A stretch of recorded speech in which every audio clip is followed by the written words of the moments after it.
Hi. It's been a while. Long while. Been exactly 10 chapters, which means 10 weeks since I last uploaded, which isn't great. However, we're gonna get into why I was gone at the end of the video. So if you are curious, go there. For now, we're gonna read chapter 254 of Rent-A-Girlfriend, and it's been a while, so this is gonna be my reaction and semi-review.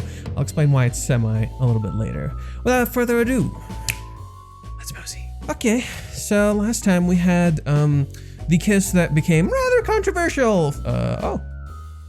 While a wasted Kazuya lies before her eyes, a singular feeling swelled within her. Chapter 253, The Girlfriend on the Move, Part 6. Hiiiiiiiiiii Reishi. Kanojo Okarishimasu. Okay, so they're gonna start a little bit before the kiss, eh?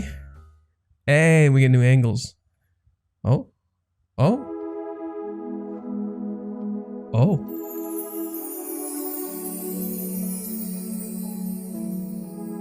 This is great. Everything about this says exactly what I am and who I am as a person. It's my defining trait. Huh. What do you know? Kiss didn't happen.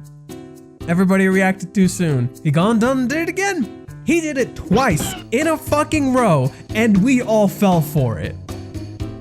Ah, look at this boy. Look at this boy. I love this boy. He deserves better. He deserves better than people give him shit for online. God damn it. Ah, look at her freeze up. And he falls over on her.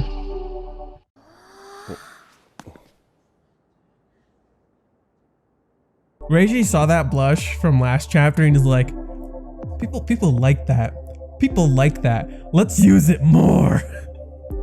Jeez, get a hold of yourself. I'll be here in a second.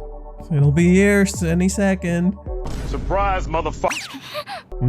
What are you doing? Minnie. Minnie, what are you doing? Well, I was just popping him up. He was about to fall. Aren't you an angel? You're so nice.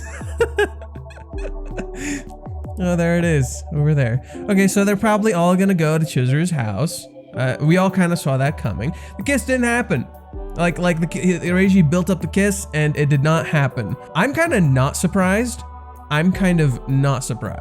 Everybody like jumped the gun super hard. They're like, oh my God, this is awful. This is so horrible. And then it didn't even happen. Congratulations, you played yourself. Chizuru-san, you good? Yeah, no problem. A 1, a 2, and oh, he's heavy. Was he always this heavy? Jeez, master, pull some of your own weight. This is kind of a nod to Kazuya during this little mini arc where they were in the bar, where Kazuya wasn't really doing that. I feel like I'm the one who didn't pace herself. Yes, I was fucking saying that. Yes, I was fucking saying that. Okay, before I keep going, I wrote like a mini review and I recorded it and I didn't get it out. And I was just saying that the whole time. It was like everybody wasn't pacing themselves. It wasn't just Kazuya. Yeah, like see, they do it specifically when she looks at the kiss. She's the one who didn't pace herself. It was an emotional reaction. I call shotgun. Oh, sure. Huh? What was that? Wait, what's that note? It fell from Kazuya's thing. What's that note? Huh? Your destination's Dakota, is that right? Yeah. Huh? Where in Dakota? Where in Dakota? To your place. Master always also seems to be at his limit. Minnie? Am I on a boat? So this is in his best interest as well. Chizuru dies a little. No way, that's out of the question. Oh, it's their old apartment complex. Oh, I'm home. Oh, what the hell is this? I don't remember shit. Haven't I totally fucked up again? Oh, it's a dream. Oh, it's a dream. Oh, it's a dream. Don't fuck me up like this. Oh, Reishi, you monster. Okay. Keep reading. I remember that I was drinking with Mizuhara, but what happened after that? Ding dong. Yes. Oh, Kazuya-kun, long time no see. Sayuri-san? What brings you here? Oh, I was visiting Chizuru and there's something I need to tell you, huh? Something you need to tell me. I don't want you to see Chizuru. That's one hell of a dream. Yeah. Why is that? All of a sudden. It appears she's completed her investigation. It seems she has no feelings for you after all. I love her hair. I love her hair. Look at her fucking hair. But you can't be fucking hair. His hair too. But Chizuru-san, I need to talk this out with her about that. She said she doesn't want to see your face anymore. She asked me to let you know in her stead. I'm sorry, Kazuya-kun. Don't worry, I'll send you a year-end gift.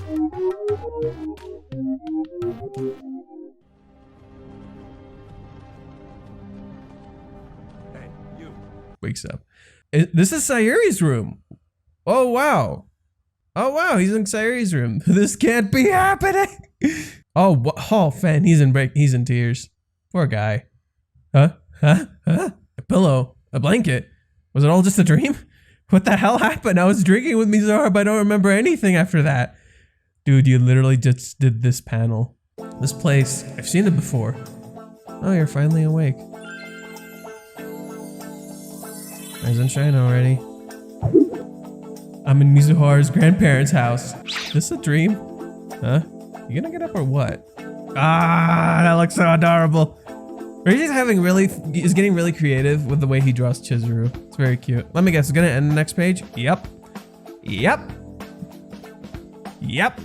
Is Minnie here too, or did she dip?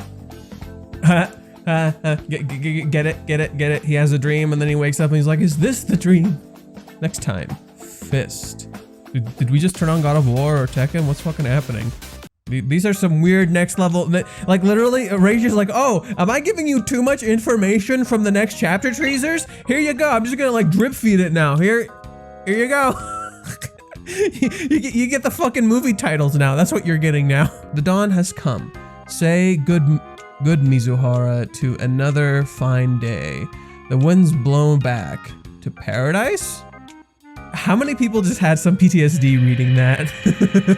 How many people just like felt like straight up PTSD just outright reading the word paradise because they're like, no, I don't want to go back there. But no. It's kind of funny that Chizuru stopped right as it was happening, but I love that we got different angles and different panels of it. And I don't know, it makes sense.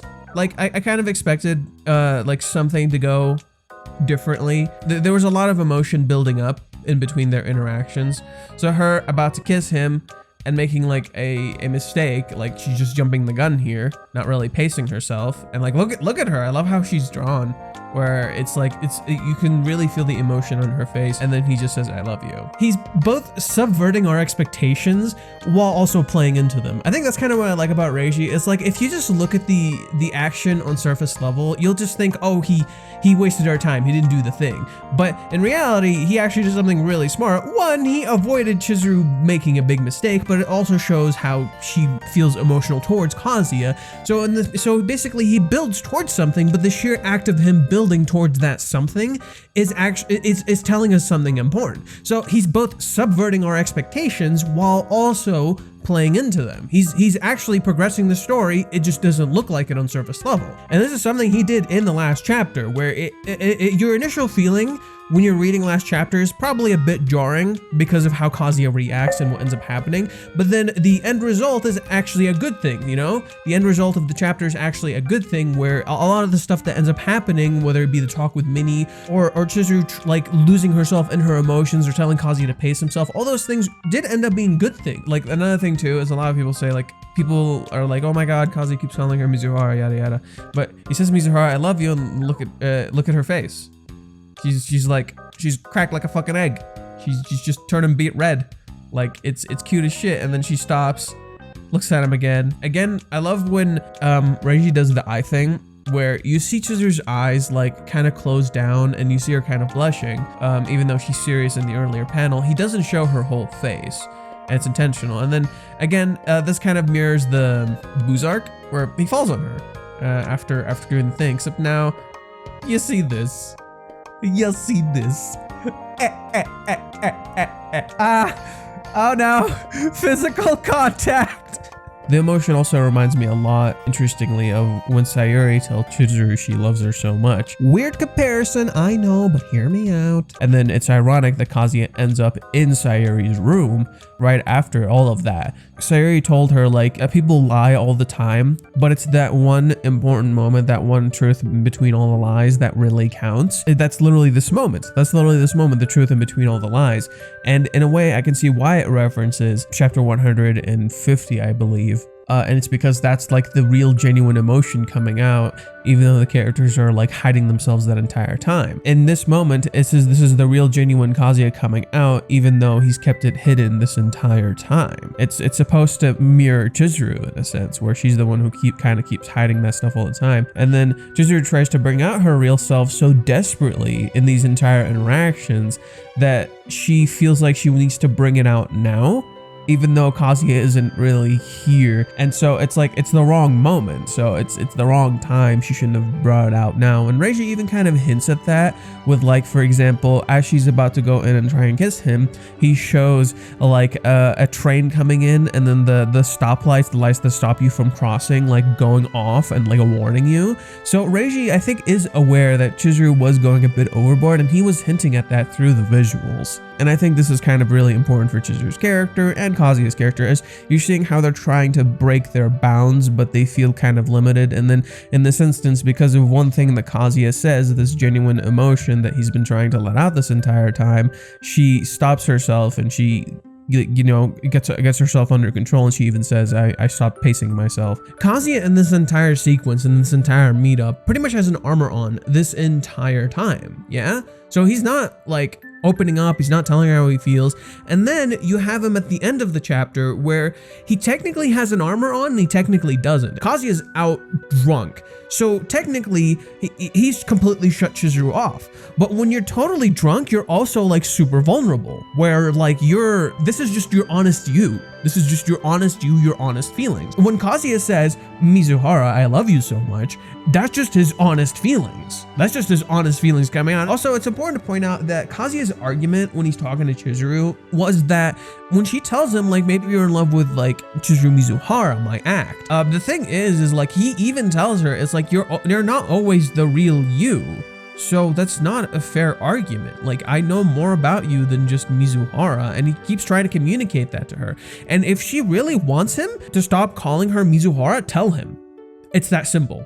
It's really that simple. If she wants him to stop calling her Mizuhara, tell him. It's like the point of that argument that Chizuru was having with Kazuya was that Chizuru is kind of confused because she's unsure of herself. That's the point of that question. That's the point of all of these interactions. Is like, when you do these things, when you present this stuff, it's oftentimes not about like what that person themselves feel, it's about what you feel. And so Chizuru herself is feeling conflicted about how she is. And she's trying to like understand who she is, what's her love, and what she wants. And it's clear that she, you know, loves Kazuya. This is like the most honest Kazuya has been. So this is huge that Kazuya did. This is why this is, in a sense, kind of more important than the kiss, I think, because she's about to kiss him, and it's this raw emotion coming out. And then as she's about to do it, he tells her, I love you. And then she just pauses. And then again, as she tries to look into his eye again, it does that little small shot where it like zooms in on Chizuru's eye, and like, look at that. That's such a genuine sense of expression. And I think that's kind of where we're going. It's like these characters slowly learning to communicate with each other while they're slowly trying to improve. And everybody's gonna have different opinions about these chapters. I think this chapter was really good. I really want to read more. Reiji's doing a good job of making me want to read more. I want to see what happens next. Fuck, like this isn't slow. This is fast tempo. This is actually like a faster pacing than like before. It might feel slower, but it's actually faster. This is why you want to read more. Like, if any of you are feeling like reading more, this is why. This is actually a faster tempo. It just doesn't seem clear at first glance. What I liked here is that kind of after this point where Chizuru stops, Minnie also starts pacing herself. And the reason for this is because Minnie also kind of didn't pace herself, because like, if you think about it, go back to the chapter, Minnie's kind of like the moderator of the situation, and when the situation didn't go her way, instead of going to the next plan, she tries to force the issue, but forcing the issue does not work for Chizuru and or Kazuya, so it just kind of explodes in her face. And then afterwards, Minnie realizes that and even tells Chizuru's like, oh yeah, no, my bad. Like, I'm the one who kind of like try to force the issue a little bit, which is smart. I don't know if this is intentional by Minnie, but it's kind of cute. They try to lift him and Minnie's like bitching, and I love how Minnie's bitching. She's like, God damn it, he's so heavy. And what was interesting, if you go back to chapter 253, is like Reiji was doing an intentional paralleling between the pair, where when you look at what was happening, Kazuya, who often wears his heart on his sleeve, that he's literally called like a walking emoji because of how expressive he is and how he's not good at doing that, literally has a mug to his face, and he's essentially putting on an armor. And then you have Chizuru, who often wears the armor, who often like comes off as emotionless, quote unquote. She's trying to take off her armor. She's trying to express herself, but she's new to this, and you see it all over the place. So the whole point of Chizuru was that she was trying to express herself while Kazuya was trying to like wall himself in. And because of that, what ends up happening is that they have like a disagreement, and this dynamic shift between the two was very intentional to show how they're like not able to express themselves the way they want to, and there is an imbalance, but it has nothing to do with gender. It's just like this imbalance between them specifically and who they are, and Kazuya is so afraid he's basically transitioned into thinking it's gender. And it's not that there isn't a difference between guys and girls, it's that it's not rooted in gender specifically. It's kind of rooted in the characters and the people and how they communicate. And so communication becomes this huge aspect of that entire talk. And what's ironic is that Minnie is the one who tells him, hey, let's come up with a plan in chapter 251 or something. But then she's the one who fucks up the plan. She tries to force the plan. But inevitably, because she ends up talking to Chizuru and communicating to her slowly and like actually just listening to her and like, you know, talking to her like a friend, it actually starts working. That's the part I like about chapter 253, is that moment they have where Minnie is talking to Chizuru outside, where it's just them. And if you look at that scene, it's a perfect build-up off of chapter 235 where Minnie interacted with Chizuru, because it's an intimate moment where Chizuru opens up to her about her failings, and she's like, yeah, I know I'm fucking this up. And Minnie is like, okay, so she is like, she's not doing this to be devious. It's like, you see how Minnie is also a human being. And I really like that scene because it creates that like dynamic between Chizuru and Minnie, and it's slowly building to Minnie and Chizuru kind of having that kind of friendship.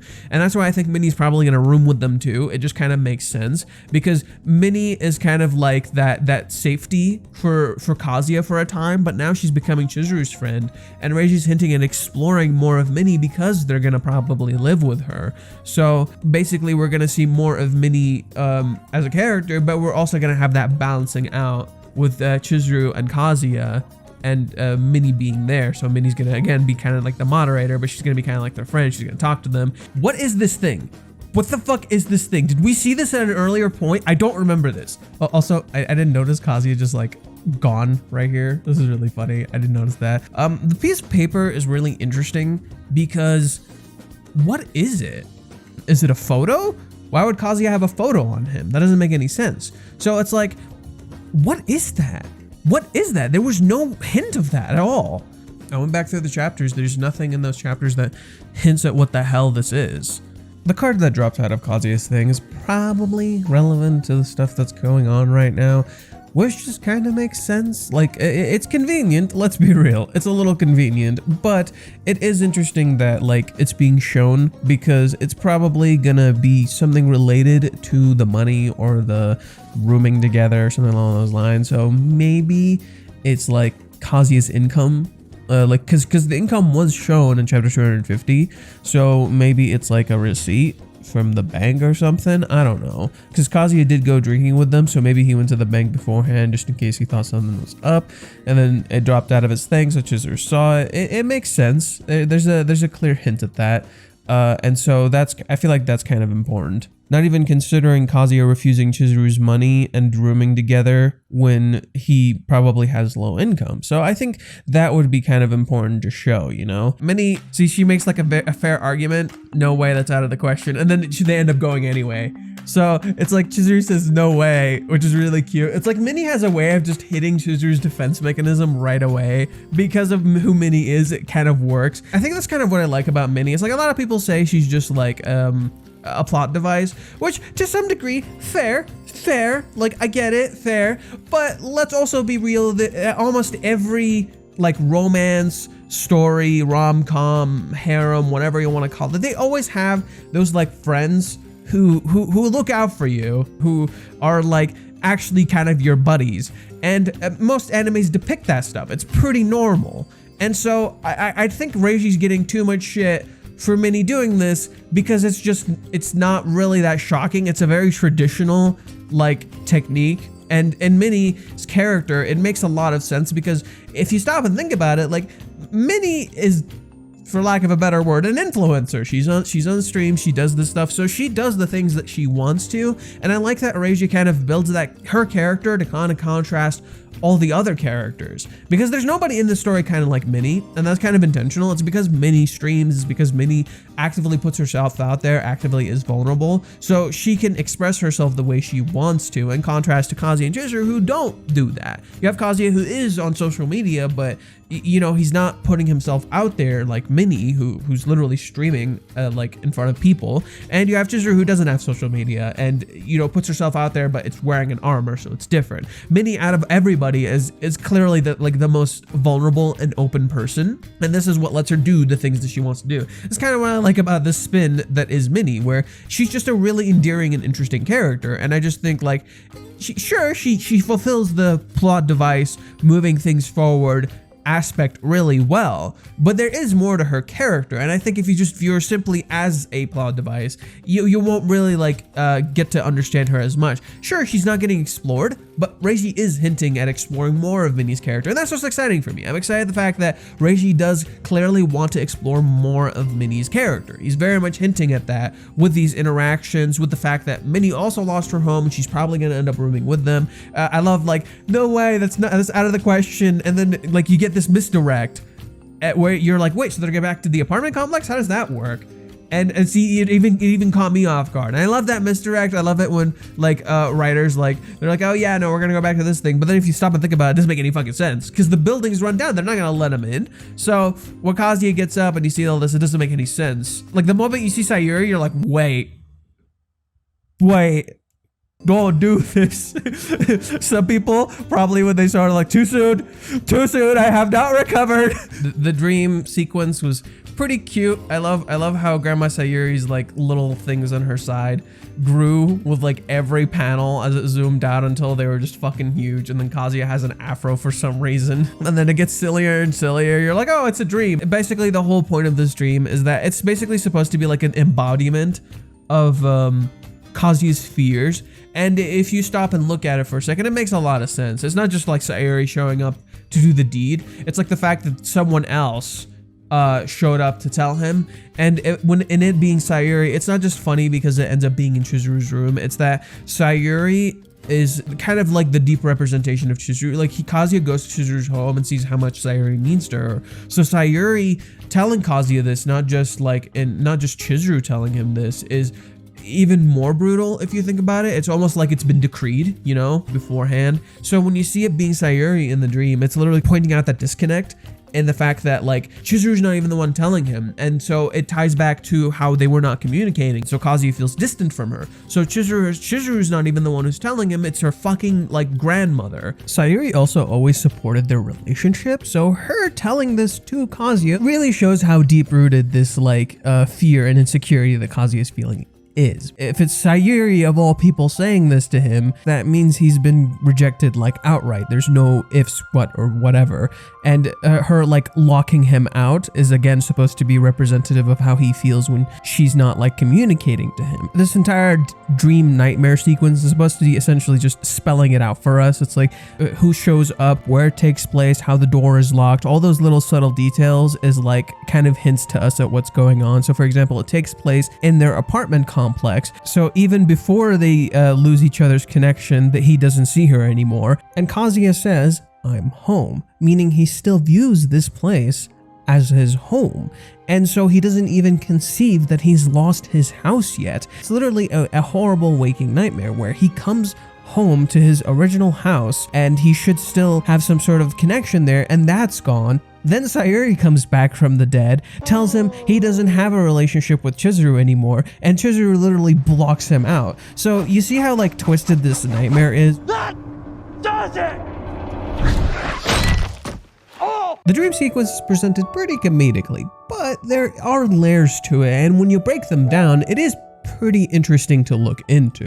And so it's really interesting where he's literally being shut out, but then he wakes up inside. So it's going to be interesting to see how Kazuya reacts next chapter, whether he'll say anything or not, because he's sober now and he has a lot of feelings, and now he is in her actual house. So whether Kazuya says anything to Chizuru next time will be really interesting, because he's literally seeing his fears in front of him and he probably doesn't want that to happen. So now that he's kind of back to normal somewhat, and considering they went home, she nursed him and all of that, like, you gotta wonder if Kazuya will say anything and how Chizuru will end up responding. This is actually Grandma Sayuri's room. If you take that in for a second, it's kind of ironic that Grandma Sayuri is the one who's telling Kazuya, like, oh, Chizuru is not interested in you anymore, investigation ended. But then he wakes up in Grandma Sayuri's room, and Grandma Sayuri was like the most important person to Chizuru. And so in a sense, basically what this is saying is Kazuya is taking her place. That's kind of the point. If you go back to the chapter where Grandma Sayuri passes, Reiji does something very specific in that chapter where he has light fade away from Grandma Sayuri, like literally the light motif in the panels literally fading away from Grandma Sayuri, and then he goes into like the scenery outside. He shows like very specific things. He shows like the streets, cats, little kids walking, and then he shows a couple holding hands, and then all of that light transitions onto Kazuya. It slowly zooms in on him as the light is like literally to his side, and it's essentially supposed to be visually telling us like Kazuya is gonna be like Chizuru's new light. You get it? So when you have Kazuya literally show up in Grandma Sayuri's room, it's supposed to essentially be that. It's like he's literally taking her place, and then you have the same light motif being used when they were visiting Chizuru's home. So yeah, just little subtle details like that. I really like that. And then you have Kazuya like wake up, he's looking around, a pillow, blanket, was it all just a dream? Oh, I get, dude, you literally just did this panel. I get, now I get it, now I get it. When I was reading this, I'm like, what the fuck is Mr. Fish saying? I'm so confused. It's because he literally says the same thing, word for word, almost like word for word. Let's see what he fucking says when he wakes up. Go, what the hell is this? I don't remember shit. I don't remember this, drinking with Mizuhara, but what happened after that? So let's see what he says here. Was it all just a dream? What the hell happened? I just drinking with Mizuhara, but I don't remember anything. He says the same thing. This place, I've seen it before. Oh, you're finally awake. This scene's so cute. This shit's so cute. And then she walks in. I love how Chizuru's drawn. I love the little subtlety of her lips. I think that's one of the coolest parts. Like, oh, you're finally awake. Like, I don't know, something about the way he drew her is really cute. I really like how Reiji draws Chizuru in the manga, and he's been progressively making her cuter and cuter. So, you know, I'm really about that. And so there is a cute subtlety to this interaction with Chizuru. Like, she's walking around, she's like, rise and shine already. She's again mirroring Grandma Sayuri. Negami. The one with the vacuum and not dead. But she's not being overly forceful. It also feels natural, right? Doesn't that feel weird? Like, Chizuru's pretty normal about this. She's like, oh yeah, wake up already, good morning. And yeah, so I really like that. She acts a little indifferent, but then if you go back a little bit, you'll notice there's a washcloth here. And you'll notice like Kazuya, like she brought out a futon. He's in Grandma Sayuri's room. Like, there's a lot of subtleties, which is really great. I really like that. I like the subtlety of that, where it's like Chizuru acts a little normal, but she brought Kazuya to her home. She brought out a futon, and she had a washcloth. So she was taking care of him. She was taking care of him, and he was probably helping. So she may act with like a slight indifference here, but she clearly gives a shit, and that's what's cute about it. You know, everybody who's saying shit about the last chapter, y'all can fuck off. Like, literally, I feel like people just nitpick this shit. Like, yeah, no, it has issues. Don't get me wrong. Like, some of the stuff and how it's depicted can easily be misconstrued. I think that's one of the series' biggest weaknesses, like how easily you could misunderstand the intention of the author because of the way he writes. He doesn't write very clearly, so, but I don't think that's signs of bad writing. But anyways, yeah. So, and then yeah, Kazuya sees her. He's like, is this a dream? And it's like Kazuya has like 3 layers now. First he wakes up in his house and he's dreaming there, and then he wakes up here. He's like, oh, what the fuck is happening? Was that a dream? And then he sees this, like, is this a dream? And then the chapter just ends. Next chapter, Fist. Somebody gonna punch him? Someone gonna punch him? Better not be Kibe.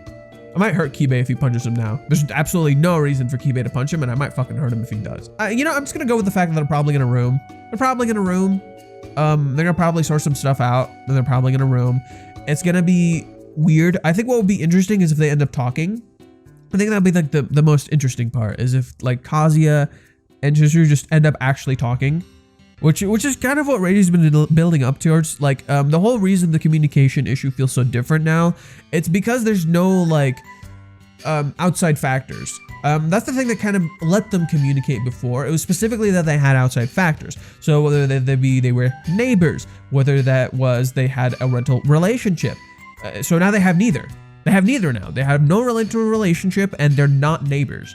So if they want to communicate, they have to make it for themselves. But their emotions are like running wild. And so again, they need a moderator and Minnie. And this is why Minnie is perfect and why it works. And you know, Minnie living next to them makes just a lot of sense. So them rooming with Chizuru just makes too much sense. Whether they discuss that next chapter will be interesting. And I think maybe Kazuya and Chizuru might end up kind of having a talk. I think Minnie is there. Maybe Minnie left. Maybe Minnie left. We don't know if Minnie left or not because we didn't see her at all. We just know Minnie went with them to the place. We didn't know if she stayed. But I feel like she probably stayed. Let's be real. I feel like she probably stayed. But it is also interesting that this opening scene kind of mirrors the first opening scene in chapter 250, where Kazuya wakes up and then Grandma Negumi's there and then Grandma Negumi fucking vacuums him. But then here he wakes up and he sees the girl that he loves. That's a pretty nice contrast if you ask me. It's a lot better than a vacuum, baby. It's a lot better than a vacuum. But yeah, like it just kind of makes sense for Chizuru to probably say like, you can stay. Like it just kind of makes sense. Like she's being a tsundere, she's being defensive, and I love that we're seeing Chizuru's tsundere side again. We haven't seen that in a while. We haven't seen Chizuru's tsundere side in a while. So the fact that Minnie is bringing it out is really refreshing. And a lot of people like say Chizuru straight up a tsundere. Chizuru has a tsundere side, but she's not a tsundere, if that makes sense. That's kind of what makes her interesting as a character. Is like she has tsundere elements, but her entire character is not defined by the fact that she's a tsundere. Minnie walked in with no fucking plan, and somehow everything worked out. Almost every single objective she wanted to achieve almost got achieved. Like, you should kiss Kazuya, almost does it. You should room with Kazuya, literally in her fucking house right now. You two should talk it out.